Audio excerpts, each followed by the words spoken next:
Okay, guys, John, the digital gramophone here. Excuse me. Recording a video contest entry for Mr. Hoffame's Brandon's 6,000 subs contest. Brandon makes some of the best videos in the VC, hands down, and he's been doing it for longer than anybody. Longer than most everybody. I've seen people credit him with basically creating the VC the way it exists now. That's pretty cool. So anyway, I had to jump in on this one. I just had to. And even though some of the questions were tough for me to answer, find good answers for, and they're probably still bad answers, so whatever. Sorry, Brandon. But I'm also doing this a little differently today. Brandon just sits in front of his phone, camera, whatever, and he just hits record and he just talks. And then when he's done talking, he's done talking. He doesn't edit. He doesn't have graphics and effects and other stuff like some of us do. And it's really admirable. And, I do that stuff because it's fun for me. But also, I'm not going to lie, a lot of times I do it as a crutch because I just don't really feel like I'm entertaining enough.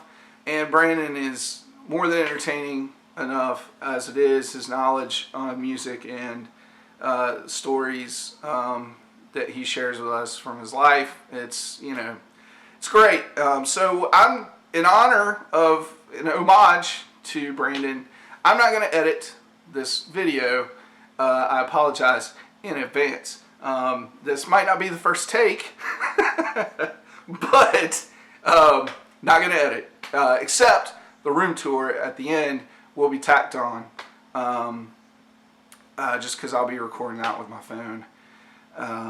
So anyway, Brandon has a lot of questions. First question being a creepy song. This was easy for me. This was really easy for me. The creepiest song I've ever heard. And it hasn't changed in many, many years. It's the Appalachian folk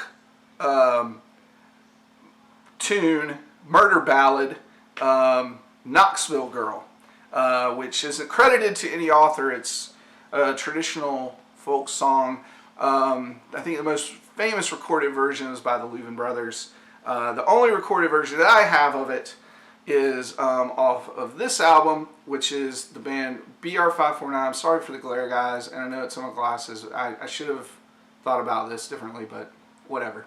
BR549, the Roots, retro Roots, country honky-tonk act, out of Nashville, Tennessee. This was recorded live at Robert's Western World in Nashville, which is on Broadway, and my favorite place in all of Nashville, one of my favorite music venues in the world.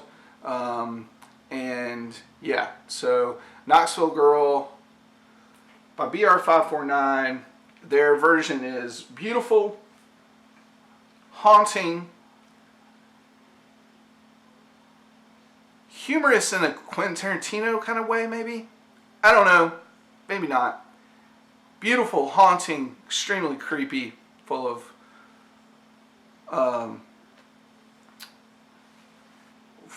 like lovelorn guilt, murder, and misogyny out the wazoo. Really creepy song. Anyway. Knoxville Girl. Again. So, moving on, the next thing that he wanted was certain albums that had corresponded with landmark moments in our life. The first, I have three here. The first one is just a simple one. This was the first album that I ever considered mine, like my first album that I ever owned. It was gifted to me. I didn't buy it with my own money. It was also given to me on cassette, but I've picked up an LP since. I still wish I had that cassette. I wish I had a lot of the cassettes that I had back in the day and still, and especially the mixtapes that I made or that were given to me. But anyway, regrets. This is Huey Lewis in the News Sports from 1982. I still really like this album. It's the only Huey Lewis album that I've kept, and I like it. I genuinely like it, and not only kept it for sentimental reasons, or purchased it for sentimental reasons, but yeah, Sports by Huey Lewis in the News. It was gifted to me by my parents. First record. The next one is it's a little bit of a long story. I told it when I did my very first video, but I've taken that video down since. And so anyway, this is when I was around the age of, I think I was 24. In a day, maybe a day and a half, the following 3 things happened to me. One, I lost my job that I had, which was kind of a big deal, wasn't a big deal.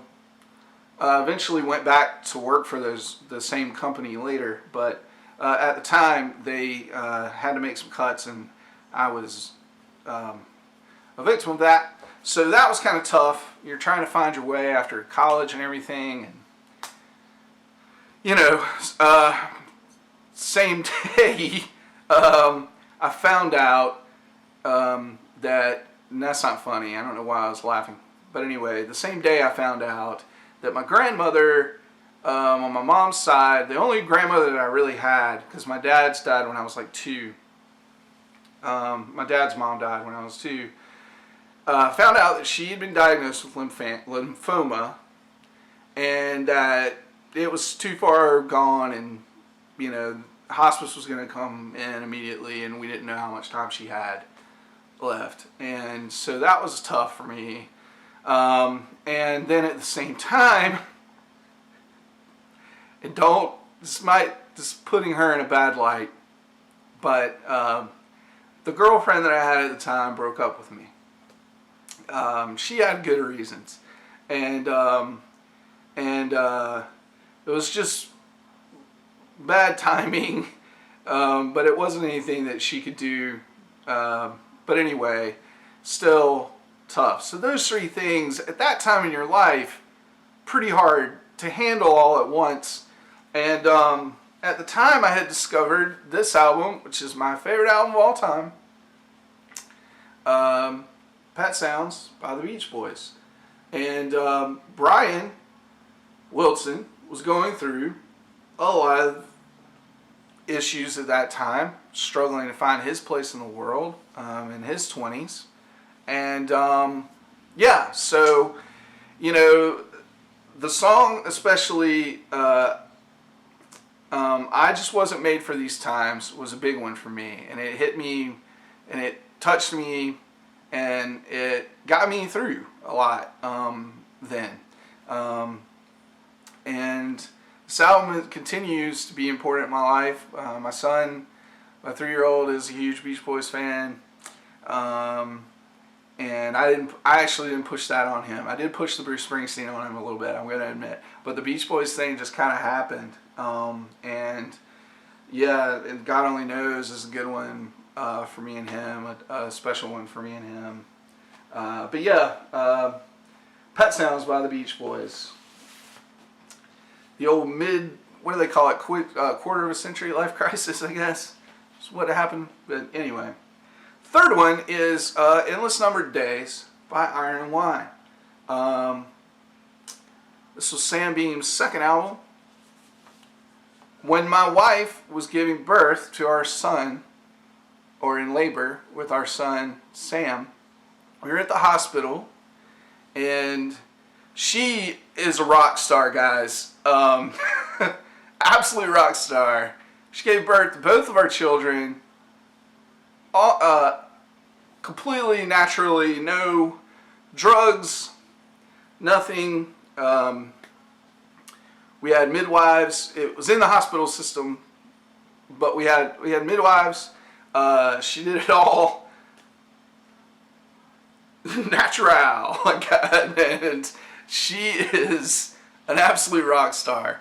While she was in labor with my son Sam, it was my job, obviously. The only thing is just to try and just keep the peace as much as you can. That's terrible, but because it's not a peaceful process. But, just to try and just be as much of a rock as I can. When we were at the house and she was in labor before we went to the hospital, we were just listening to records. We were watching episodes of The Office, whatever, just to kind of, whatever helped her kind of keep her mind. I don't know, because I don't know. I'm never gonna pretend to try and understand what that's like to go through. But anyway, this album, we were sitting she got into the tub, in the bathtub, which can kind of help and kind of push things along a little bit faster. And while she was in there, I'm sitting on like a yoga ball in the bathroom, and I put this album on off my iPod, and we still talk about that. It's just like, what of all the things that you think about music would enter into your life, you never really think that Sam Beam is going to be singing to me while my wife says that Sam Beam is going to be singing to me while I'm in labor. But it's just we'll never forget this album. It's also one that we both love a lot. An album I love. But anyway, yes, that's 3 albums from moments in my life. The next thing would be album songs. Talk about places you've been. Excuse me. Yep, not editing. And I'm running out of time, so then I'm going to have to cram this in. Portland, Oregon by Loretta Lynn. Off her album on Third Man Records, she did with Jack White. My sister lives in Portland. I love Portland. Another song, Dublin Blues by Guy Clark. I've never been to Dublin, Ireland, but the song is written, he's in Dublin, and he's writing about missing Austin. And the bar that he's in Dublin reminds him of bars from Austin in different ways, and that's what he's singing about there. I've been to Austin, I love Austin. And then last but not least, another Texas town, and I haven't even cracked this one open yet. But anyway, this was off Steve Earle's El Corazon, the song Fort Worth Blues.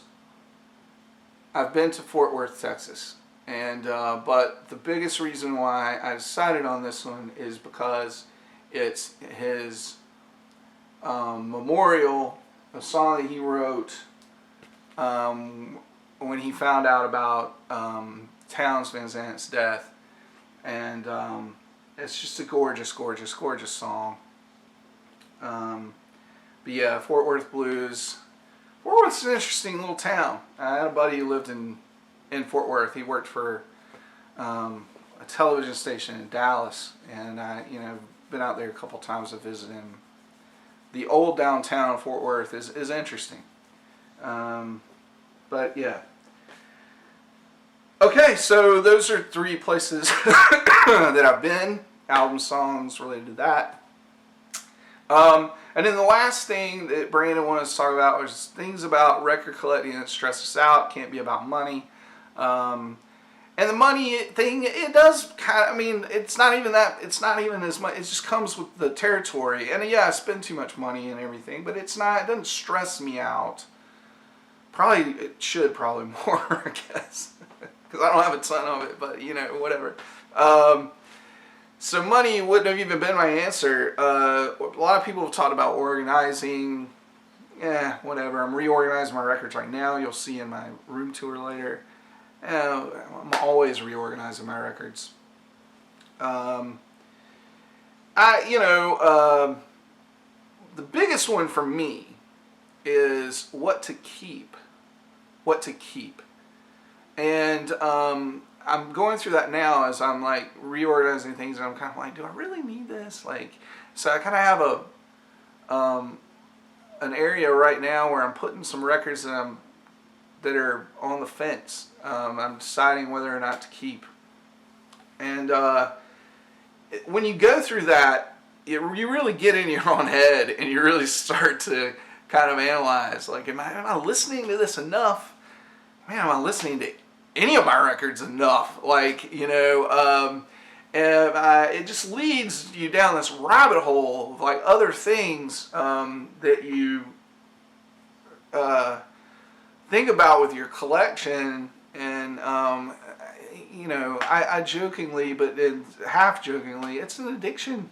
I'm not gonna lie. And you know, it's hard to decide like what things to let go of. There are definite ones that I would never let go of, that mean so much to me, and more what they mean to me than even their value, monetarily or anything, or how rare they might be or whatever.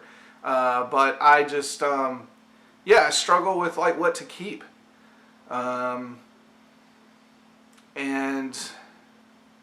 you know, there are records that I've gotten rid of and then I've bought them again. You know, and we've all done that. So yeah, that's the one that I don't lose sleep over it or anything. You know, this is a hobby, guys. Like, let's be real. Music means everything to me. Music itself means so much to me. But the records, come on. I mean, it's the way that I prefer to have them, and it's a connection I have to them, and the connection that they give me to music. And there are lots of things that I love about it, but I mean, nothing should really stress you out, like really, really stress you out, you know, other than probably the money. But yeah. Oh, sorry, I just kicked the camera. Yeah, there's all kinds of stuff. See, now you're going to see why I edit, and that it's warranted. Brandon, thanks for hosting this contest, man. Like, I don't really think you even had to. I kind of, there's a lot of people, I feel like once you kind of hit a certain milestone, you just don't need to do it. But it's appreciated, and whoever's going to win this thing, I don't really care if I win or not. I just wanted to chip in, you know, and submit an entry, but whoever's going to win it is going to appreciate it, I'm sure. But yeah, I really enjoy your channel, and I'll be honest, I don't comment on it as much as I do a lot of other channels, and I need to do that more, but I watch a lot, and there are just some channels, and mostly a lot of the guys that have been around for a long time, where I just don't comment as much as I do, and I don't know why.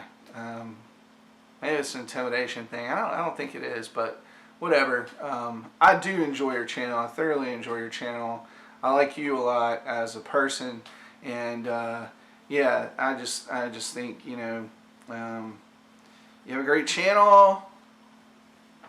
I am having a hard time ending this. Again, another reason to edit. But I'm going to show my room tour here in a minute. I'm going to record that and tack it on to the end of this video. And yeah, anything, you know, congratulations on 6,000 subs. Keep doing what you're doing. Rock on. All that mess.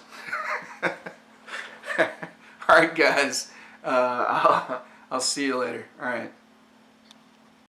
Okay, guys, so here is where I keep my records. This is an open room. I also keep my computer in here. Everything's a mess right now. Here's some, just for fun. This is some album artwork I designed for some buddies of mine. They made a nice little, from the manufacturer, they made a nice little souvenir plaque for me. This is a print that I like a lot. Can't remember the specific artist's name, but I got it through obey. Anyway, here's another print. This is from Glare. Some Methane Studios. They're based in Atlanta. I bought this at a art and crafts show in Greenville, South Carolina. There's some toys, Sam's Toys. This is what happens when you have young kids in a shared space. And there's a cat. That's Costello. He's named after Declan McManus's alter ego. So anyway, there's some records. There's some records being organized. I'm rearranging by genre. There's some records over there in the corner. Here's some records on top of my, whatever you want to call it, where I keep my turntable. I'm sure somebody will tell me, you're doing something wrong. Okay, whatever. These are my speakers. It's a modest setup. So these are Cambridge audio speakers. I can't remember the model. There's my color organ, which isn't working right now. Down in there, I have my amplifier. It's Cambridge. Can't remember the model number again. I have box sets in there, as well as those box sets up there. Oh no, they're stacked on top of each other.